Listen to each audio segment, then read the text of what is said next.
तो नमस्कार प्रणाम स्वागत बरुआ सबके राइटर आशिक अभिषेक के चैनल पर। और सब बताइए आप सब कैसन बानी। उम्मीद करते रहुआ सभी बढ़िया होखब अच्छा होखब। तो रहुआ सबन खातिर लेके आगे बने बिल्कुल ब्लास्ट बिल्कुल दर्दनाक बिल्कुल हिट मीटर भोजपुरी ट्रैक पर भोजपुरी ऑर्केस्ट्रा संग। अगर एक के रहुआ नया म्यूजिक बनवा के बढ़िया से दिल से गायकी कहते हैं तो 100% बाकी गाना और मार्केट में ब्लास्ट करी। इससे पहले रहुआ सबसे कहल चाह के अगर रुआ गायकी में इंटरेस्ट बा आ गायकी में कदम रखले बनी रुआ के बढ़िया बढ़िया मीटर के तलाश से बनी रुआ के बढ़िया बढ़िया मीटर नहीं मिलत, बढ़िया गाना नहीं मिलत, बढ़िया से तुकबंदी नहीं मिलत, बढ़िया से गायकी नहीं कर पाओ। तो अगर हमारे चैनल पर रुआ आ गई बनी तो रुआ सबके निराश भइले के जरूरत नहीं है। कहीं से कि रुआ सबन खातिर हर एक प्रकार के सॉन्ग लिखिलम, हिंदी होके चाहे भोजपुरी होके, चाहे रुआ कोनो भी ट्रैक पर भोजपुरी गाना लिखवा सकिले। ऑर्केस्ट्रा सॉन्ग, लव सॉन्ग, बेवफाई सॉन्ग, पूर्वी निर्गुण भजन, चाहे लयदारी संग, चाहे रंगदारी संग, चाहे जातिवाद संग, चाहे वो अपना मन पसंद के कोनो भी गाना लिखवा सकिले भोजपुरी में बिल्कुल उचित चार्ज पर। तो ऐसे कहल चाहब रुआ सबसे कि अगर हमारे चैनल पर वो आ गए बन तो निराश मिले की जरूरत नहीं है। चैनल के लाइक करी, सब्सक्राइब करी और बेल आइकन प्रेस कर दी ताकि कोनो वीडियो अपलोड करते तो सबसे पहले नोटिफिकेशन रुआ सबन के मिले। अगर वीडियो रुआ सबके अच्छा लगा था तो एगो प्यारा सा कमेंट कर दी। चलिए देर ना करते हुए आज के मीटर देखल कैसे बा, का एक लय है का एक धुन हो।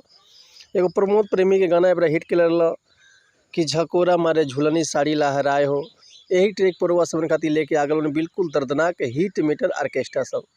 तो चलिए देखिए गाना कैसे बा। मेल फीमेल मीटर बा भैया, मेल के पार्ट बा कि दिल के कॉलेजवा में एडमिशन मारी को एंट्री तू दे द परमिशन। हे सोना सुनो कि दिल के कॉलेजवा में दे द एडमिशन मारी कब एंट्री तू दे द परमिशन। फीमेल के पार्ट भी आई जा कि इतना का जल्दी बाब कर तनी भेंट हो, प्यार के पढ़ाई में होला बाबू लेट हो। सुनो कि इतना का जल्दी बा कर तनी भेंट हो, प्यार के पढ़ाई में होला बाबू लेट हो। फिर जेंट्स के पार्ट हुआ कि जाने कब बनबू तू हमर दिल के रहनिया, कि जाने कबो बनबू तू हमर दिल के रहनिया, मारेला झंझुलनिया कमर कर धनिया, मारेला झंझुलनिया कमर कर धनिया। एक बार और वह सबके मुखला सुनाई तो नहीं हम। दिल के कॉलेजवा में ले एडमिशन मारी को एंट्री तू दे द परमिशन। ए सोना सुनो कि दिल के कॉलेजवा में ले एडमिशन मारी को एंट्री तू दे द परमिशन। इतना का जल्दी बा कर तनी भेंट हो, प्यार के पढ़ाई में होला बाबू लेट हो।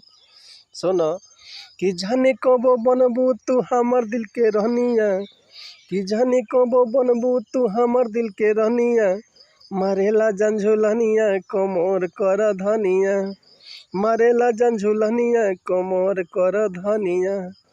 तो उम्मीद करते नहीं मीटर वह सबके बेहद पसंद आयल हुई।